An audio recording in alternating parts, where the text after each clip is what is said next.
ఓం శ్రీమాత్రే నమః. శ్రీస్తోత్రం. పురందర ఉవాచ. నమః కమలవాసిన్యై నారాయణ్యై నమో నమః. కృష్ణప్రియాయై సతతం మహాలక్ష్మ్యై నమో నమః. పద్మపత్రేక్షణాయై చ పద్మాస్యాయై నమో నమః. పద్మాసనాయై పద్మిన్యై వైష్ణవ్యై చ నమో నమః. సర్వసంపత్స్వరూపిణ్యై సర్వారాధ్యై నమో నమః. హరిభక్తిప్రదాత్రై చ హర్షధాత్రై నమో నమః. కృష్ణవక్షస్థితాయై చ కృష్ణేశాయై నమో నమః. చంద్రశోభాస్వరూపాయై రత్నపద్మే చ శోభనే సంపత్యధిష్టాతృదేవ్యై మహాదేవ్యై నమో నమః. నమో వృద్ధిస్వరూపాయై వృద్ధిదాయై నమో నమః.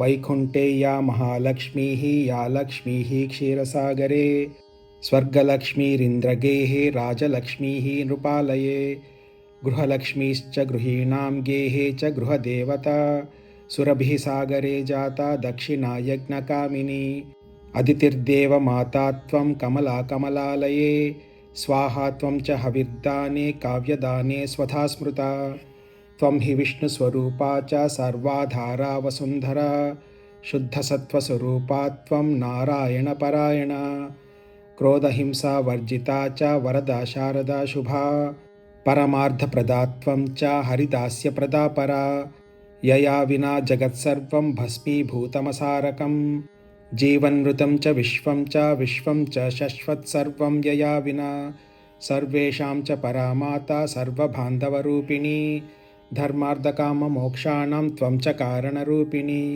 యథా మాతా స్తనాంధానాం శిశూనాం శైశవే సదా తదా త్వం సర్వదా మాతా సర్వేషాం సర్వరూపతః మాతృహీనస్తనాంతస్తు స చ జీవతి దైవతః త్వయా హీనో జనః కోऽపి న జీవత్యేవ నిశ్చితం సుప్రసన్నస్వరూపా త్వం మాం ప్రసన్నా భవాంబికే వైరిగ్రస్తం చ విషయం దేహి మహ్యం సనాతని అహం యావత్ త్వయా హీనః బంధుహీనశ్చ భిక్షుకः సర్వసంపద్విహీనశ్చ తావదేవ హరిప్రియే జ్ఞానం దేహి చ ధర్మం చ సర్వసౌభాగ్యమీప్సితం ప్రభావం చ ప్రతాపం చ సర్వాధికారమేవ చ జయం పరాక్రమం యుద్ధే పరమైశ్వర్యమేవ చ ఇత్యుక్త్వా చ మహేంద్రశ్చ సర్వైః సురగణైః సహ ప్రణనామ సాశ్రునేత్రో మూర్ధ్నా చైవ పునః పునః బ్రహ్మా చ శంకరశ్చైవ శేషో ధర్మశ్చ కేశవः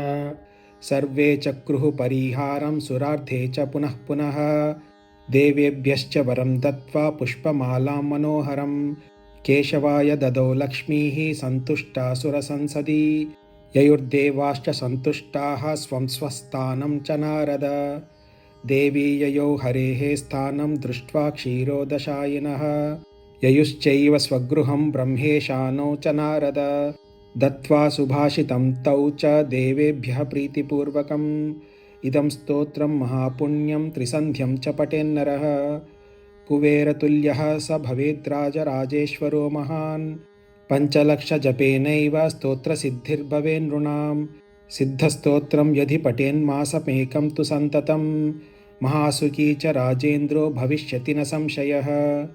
इति श्रीदेवी भागवते महापुराणे नवमस्कन्धे 24 अध्यायः. ओम श्रीमात्रे महालक्ष्म्यै नमः.